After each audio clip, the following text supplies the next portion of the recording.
حنا ماناش ضد الفساد.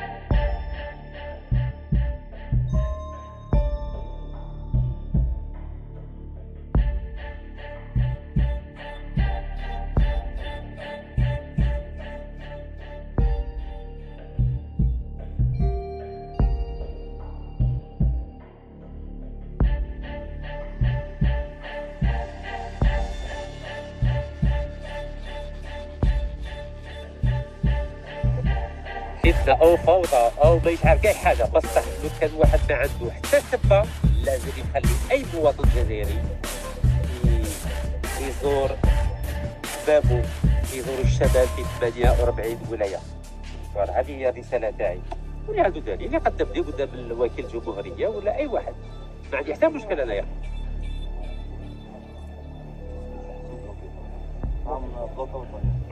بلوكاو كاع ولا كيفاه؟ السلام عليكم. واش كاين؟ واش قال لك؟ اش قال لك؟ اش قال لك؟ حبسه؟ ممكن تبدا بشهادتي ولا كذا؟ عاد نزل بشهادتي، نزل الطوموبيل. هذا نزل بالطوموبيل. ايا بسم الله. قال لك باللي ما بوش يخلونا بغيه، معليش معليش انا نهبط نورمال. عاد شوفوا الجزائر بغيتو تحلوا لا باغيه ولا كذا؟ معليش تشوفوا لا باغيه هي بلعه، معليش قلتها نورمال. هذه الجزائر. لا قال لك باللي ما نحلوش لا باغيه، ما نحلوش لا باغيه معليش. هذه بوالف تمشي بالبلاد يلا. شفتوا الحوك راهي دايره ولا لا؟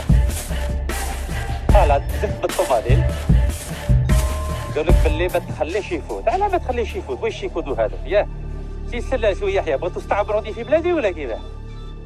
كان العداله، لو كان عندكم بحاجه قدموا لي قدام الوكيل الجمهوريه ولا قدام القاضي. على ديروا هذه العفسات وديروا الامن بيناتنا. الامن مسكين واش دخلوا؟ الامن هو الذي يمثل 40 مليون جزائري. على ديروا الوسط كيما هذا؟ عندكم مشكل سياسي؟ وراكم خايفين بلي نقول لكم بلي خنتوا الدراهم تاع الشعب الجزائري تشروا بها الديار بلادكم وبلادكم في فرنسا. هذه هي اللي خفتوا منها ولا كيفاه؟ Vous avez peur que je dise au peuple algérien que vous avez volé l'argent du peuple algérien? هيا خلوكم؟ هيا بسم الله. شو الزير ولا لا؟ خلاص هذا الزير. دخلنا بالطوموبيل. والله لا عيب. وهذا العاقل اللي عندهم والله لا عوجه. اختكم. هيا بلوكو فاني. هيا بلوكو فاني. هذه العقلية هذه. علاش بلوكونا بالطريق كيما هكذا؟ علاش بلوكونا بالطريق كيما هكذا؟ خلونا نمشيو في بلادنا، خلونا نمشيو في بلادنا. شفتوا ولا لا؟ يا سيدنا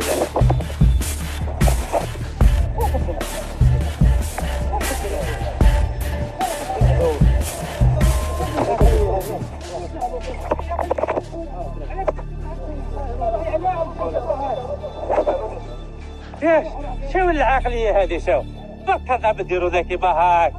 يا الآن ماشي في البيت، ماشي في البيت، في البيت روحي. أنا في البيت روحي، على ديروا كيما هاك. عرفوا لي كيفاش ما ديروش كيما هاك. خلونا نروحوا للدار نشربوا قهوة وسلكت.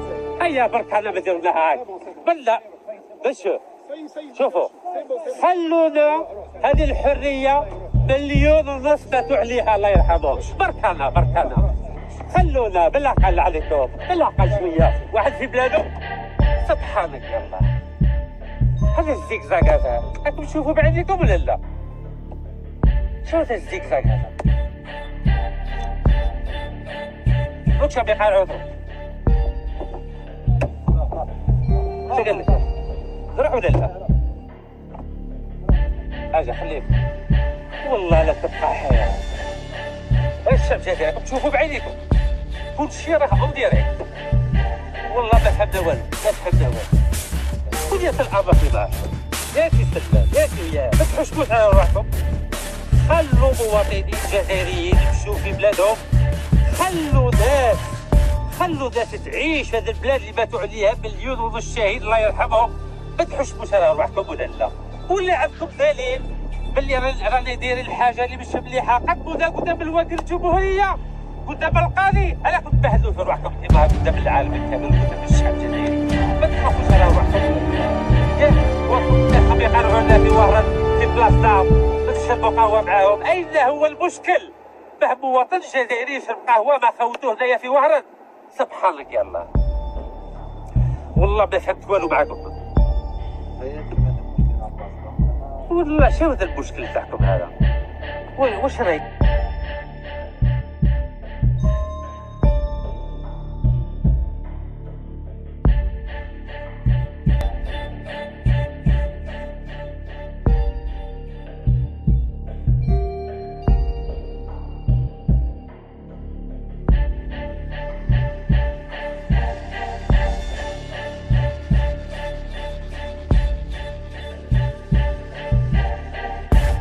Vous avez dit vous pouvez faire, on dira rien?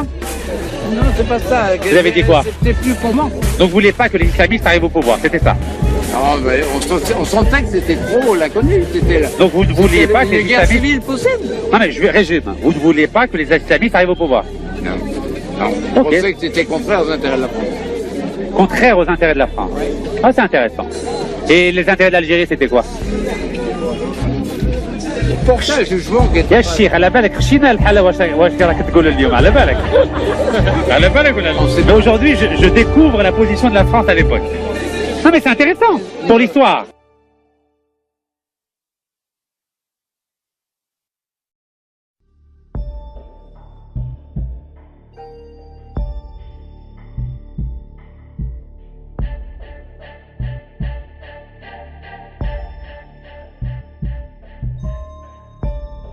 ما يتصلوش حنا نزوروه ان شاء الله. من الجاهليه في 2003 خرجت من الجاهليه لكم نزلت في الخديم القديمه نديهم وكل سلام عمي حسن لانوش وكل صحه رزيق.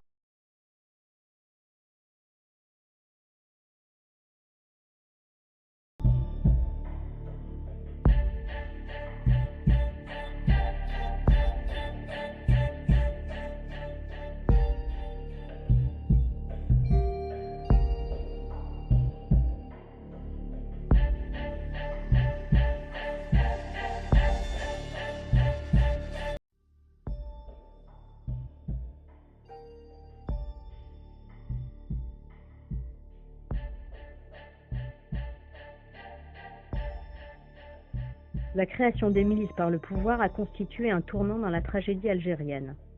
La distribution d'armes à une certaine catégorie de civils, et donc la privatisation de la guerre, a eu non seulement pour but de soulager l'armée, mais surtout de transformer un conflit entre un régime honni et une partie de la population en une véritable guerre civile entre Algériens. Ces milices sont mises en place plus particulièrement dans les zones rurales, isolées et pratiquement abandonnées par l'État. L'ensemble des enlèvements sur le territoire national, c'est le DRS qui chapeautait l'ensemble de méthodes d'enlèvement ou la torture ou l'exécution sommaire, etc. C'est bien la sécurité militaire qui est derrière une grande partie avec la milice, parce qu'eux, ils travaillent ensemble. Il y avait une pression sur les familles disparues, enfin, de l'enlèvement de la victime, parce que c'est des gens qui étaient considérés comme terroristes. Parce qu'à l'époque, on leur donnait le nom, la famille des terroristes. C'est pas les familles disparues, c'est les familles des terroristes. Et puis avec la Ligue, on a essayé de faire notre possible. On est arrivé à enlever ce mot de bouche des gens. Ce ne sont pas des terroristes, ce sont des victimes disparues. C'est des gens qui ont été chez eux. Un terroriste quand il est armé, un terroriste quand il a une arme quand il est dans les maquis, c'est un terroriste. Mais quand on arrête quelqu'un chez lui, ce n'est pas un terroriste, c'est un disparu, c'est une victime. Alors ça, c'est la reconnaissance de ma qualité de moudjahid, qui m'a été faite en 1983 par le ministre des anciens moudjahidines. Vous voyez, je m'appelle Mohamed, la date de naissance, etc. La guerre de libération en 1983. Et en 1999, on me retire la vie. Donc là, on te va retirer en quelle année? En 99. Ouais. Janvier 99. 180 000. Et pourquoi? Pourquoi? Parce que je suis contre le pouvoir, c'est tout. Parce que je suis derrière le problème du disparu, j'ai dérangé le pouvoir pour ça. Alors qu'est-ce qu'ils ont fait? Ils ont essayé par des menaces, ils ont essayé de m'acheter avec l'argent, ça n'a pas marché. Donc la seule alors, ils m'ont retiré la fiche pour m'accuser d'être collaborateur de l'armée française, d'être du côté de la France, d'être toujours considéré comme l'ennemi de l'Algérie, etc. كداونا قاعدوا يعذبوا فيه. شكون هما؟ الجدارمية قاعدوا يعذبوا فيه قبلوني ليلتين ويومين وهما يعذبوا فيه ويجيبوه. قالوا لي روح نسرحوك ومن بعد تكلكوا بيك. انا كي قاعد تدي له بالماكله يطرحها غير عند الحيط وروحوا نخليها. وليت كي نجي نسيب الماكله ندي ماكله ونجيب ماكله. كاين قاعد واحد الجدارمي راني فيها الخير قالوا دير يجيبوا من واحد اخر قاعد نتبع فيه حتى ما عرفتهم وين قاعد ندور ما عرفتهم لا طاروا به ولا نزلوا به قاعدين دايرين مسيره حتى العبد اللي فات باش تفركت له. اش تطلبوا بهذه المسيره؟ نقول لهم بينهم من ليلهم حيين ولا موتى. هذا ما قلنا لهم كاع. قلنا لهم بينهم من ليلهم حيين. عطوهم لنا إلهم وتلدنهم ما قلنا لهم لا عوض لا دراهم قلنا لهم بينهم ولا لهم حيين ولا موتى. ومن بعد الوئام الوطني؟ بعد الوئام الوطني اللي دار بوتفليقة هذا المصالحة احنا قعدنا واقفين حتى اللي انت درت ملف؟ درت ملف عوضوا لك؟ عوضوا لك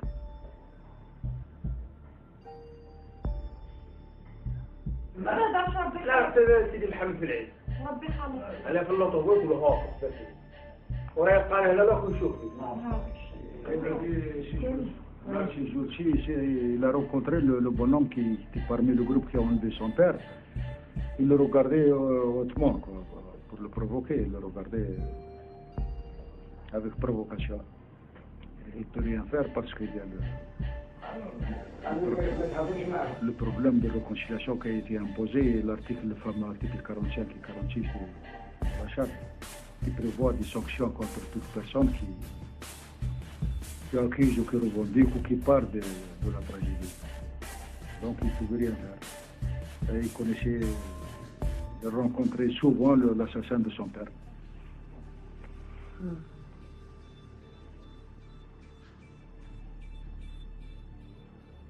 Les gens s'interrogeaient. Et puis, comment on a su, il y avait un patriote qui a été tué par Kagame. Il est dans le livre. Je parle de lui dans le livre. Qui n'était pas un ami, mais une connaissance. C'est un ancien moudjahid, lui aussi, c'est un ancien résistant, qui n'était pas d'accord avec ce que faisait la milice. Puis il commençait à parler des exécutions sommaires. Il a dit vraiment ce qu'on fait actuellement, pas pour défendre le pays, on est plus pire que les terroristes. Il y a des gens qu'on exécute et qui on enterre dans des endroits, dans des oueds, dans des ravins, dans des endroits cachés, dans des endroits isolés, etc., etc. Et puis à cette époque, il y avait encore des gens qui habitaient la zone rurale, les zones là où il y avait des charniers. Il y avait des bergers dans les environs et qui ont assisté parfois à des enterrements. Ils ont vu des gens qui venaient avec des véhicules civils, enterrer d'autres personnes, avec du matériel qui appartenait à la commune, parce qu'on utilisait des pelles des fois pour creuser les charniers, et ils ont commencé à parler.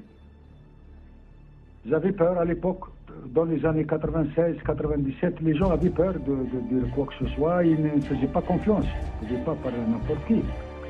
Et puis quand ils ont vu les déclarations de la Ligue sur les journaux, des conférences de presse que j'ai tenues contre le pouvoir, contre les arrestations arbitraires, contre ces massacres, etc., ils sont venus me voir pour me dénoncer les charniers, pour me montrer avec exactitude les endroits des charniers. Eux qui étaient là, ils les ont localisés, et à leur tour, ils me l'ont fait montrer, et puis moi j'ai commencé à J'ai fait des déclarations en ce qui concerne Chicharnay depuis 1998, ça a commencé. Et j'ai été poursuivi à plusieurs reprises pour diffamation et dénonciation de crimes imaginaires, etc., par le pouvoir. Pour appuyer mes déclarations, pour montrer au pouvoir et à l'opinion nationale et internationale que ces charniers existent, là j'ai commencé les exhumations des charniers en 1999. 4 ou 5 charniers du côté de l'Hmadna, là où j'étais arrêté, les ossements ont été déplacés, disparus, et puis le matériel avec qui j'ai pris des photos a été confisqué à ce jour. En caméra et un appareil photo. J'étais sous surveillance, je ne pouvais plus bouger à l'époque, où j'ai été mis sous contrôle judiciaire, et je ne pouvais pas travailler. J'ai gardé ça pour moi jusqu'en 2003. En 2003, j'ai exhumé un charnier, mais cette fois j'ai pris mes précautions. J'ai pris un appareil photo avec moi, une caméra, et puis j'ai photographié et filmé le charnier. Moi j'étais convaincu que l'ensemble des disparus enlevés ont été exécutés. Personne, pas de vivant. Parce qu'il ne pouvait pas, parce que l'État ne pouvait pas enlever une centaine de bonhommes, tuer 40 ou 50 et laisser 40 ou 50 comme témoins.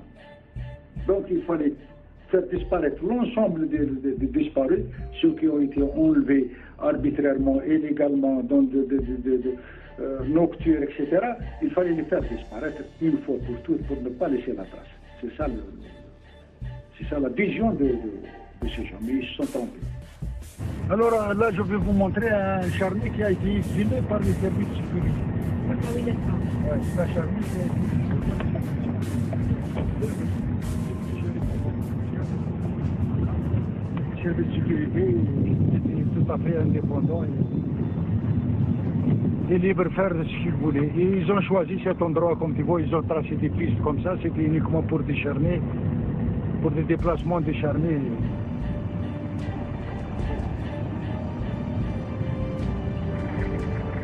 C'est à l'occasion du terrassement, de l'installation de la propriété, que les ouvriers ont découvert un charnier de 22 cadavres. J'ai dénoncé, et c'est pour ça que j'ai été condamné à 1 année de prison ferme pour dénonciation de crimes imaginaires. J'ai pris des photos de l'exhumation, à l'époque c'était tout neuf, je suis venu, j'ai pris des photos de l'exhumation et puis rien ne s'est passé.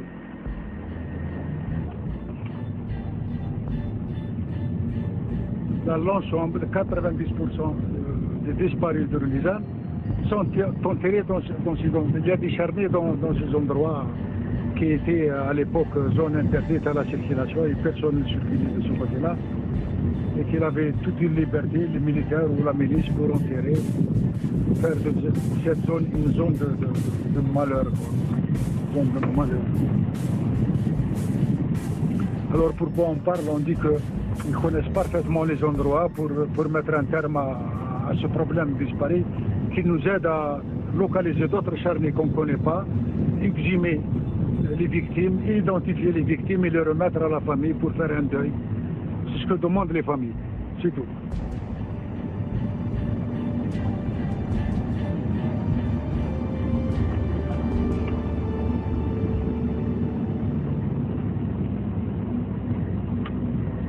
Ça, c'est la région de Sidi Mohamed Ben Ouda. Je parle dans mon livre, c'est une région qui est renommée pour... Et une grande partie de la milice fait partie de cette localité. Chez moi, il y a actuellement des militaires, on ne peut pas filmer. Ok, tu la prends? Ouais. Alors c'est là où il y avait la caserne de la milice. Là, il y avait des conteneurs dans lesquels ils fermaient les victimes. Ils ont été torturés ici, ils sont torturés, interrogés, etc. Ils séjournent pendant 2 ou 3 mois, puis ils sont exécutés et enterrés dans les endroits les plus proches de la caserne, dans les environs. C'est bon? C'est bon, voilà. Vas-y. Voilà. C'est ça l'endroit, le vrai endroit.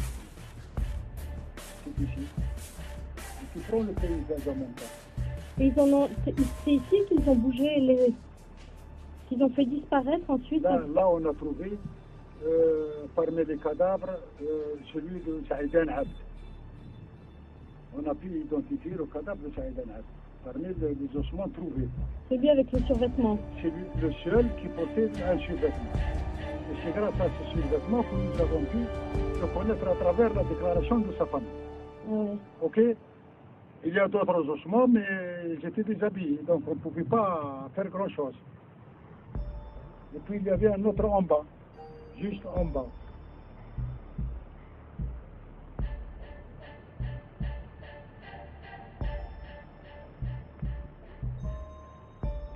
Ok? Il y a un camion qui vient. Là, il vaut mieux partir.